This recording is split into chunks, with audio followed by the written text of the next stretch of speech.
आज आपण बटाट्याची खमंग भजी तयार करूया। एक वाटीभर बेसन घेऊन ते आपण चाळूया। हे बेसन पीठ साधारण 200 ग्रॅम ते 250 ग्रॅम इतके आहे।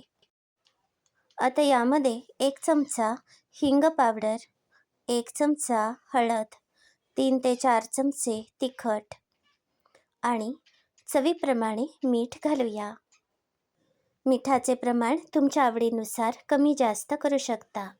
2 चमचे तांदळाचे पीठ घातले आहे। आता आवश्यकतेप्रमाणे थोडे थोडे पाणी यामध्ये घालायचे आहे आणि दाटसर मिश्रण तयार करूया। हे बेसन पीठ चाळून घेतल्यामुळे यामध्ये गुठळ्या तयार होत नाहीत आणि हे मिश्रण चांगल्या प्रकारे तयार होते। आता आपले मिश्रण तयार आहे। 4 ते 5 मध्यम आकाराचे बटाटे स्वच्छ धुवून याप्रमाणे चिरायचे आहेत। गॅसवर तेल तापायला ठेवलं आहे। तेल आता चांगलं तापलं आहे। आपण थोडेसे पीठ या तेलात घालून बघूया। हे बघा, हे पीठ पटकन तळून वरती येत आहे। तेल आता चांगलं कडकडीत असं तापलं आहे। या कढईमधील 2 चमचे कडकडीत तेल या मिश्रणात घालूया।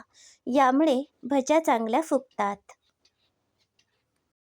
हे मिश्रण मी पुन्हा एकदा चांगलं मिसळून घेतलं आहे। आता आपण बटाट्याच्या चकत्या या मिश्रणात बुडवून भज्या तळूया। जेव्हा तुम्ही कधीही भजी तयार कराल त्यावेळी तेल अगदी कडकडीत असे तापवा। जर तेल कोमट असेल तर भज्या तेलकट तयार होतात। आता आपण भज्या तळूया। आज घरी अचानक पाहुणे आले, त्यामुळे त्यांच्यासाठी मी ही बटाटा भजी तयार करत आहे। ही भजी तयार करण्यासाठी अगदी सोपी आणि पटकन तयार करता येते। या भज्या आपण सोनेरी रंगावर तळूया।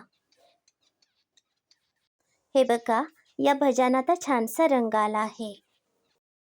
या तळलेल्या भज्या आपण बाहेर काढूया। याप्रमाणे शिल्लक राहिलेल्या बटाट्याच्या चकत्या मिश्रणात बुडवून याप्रमाणेच भज्या तयार करूया। या गरमागरम भज्या चहा किंवा कॉफीसोबत सर्व करा। तुम्हाला आजची सोपी रेसिपी कशी वाटली याचा अभिप्राय नक्की कळवा। अशाच सोप्या रेसिपी बघण्यासाठी माझे चॅनल सबस्क्राईब करा। धन्यवाद।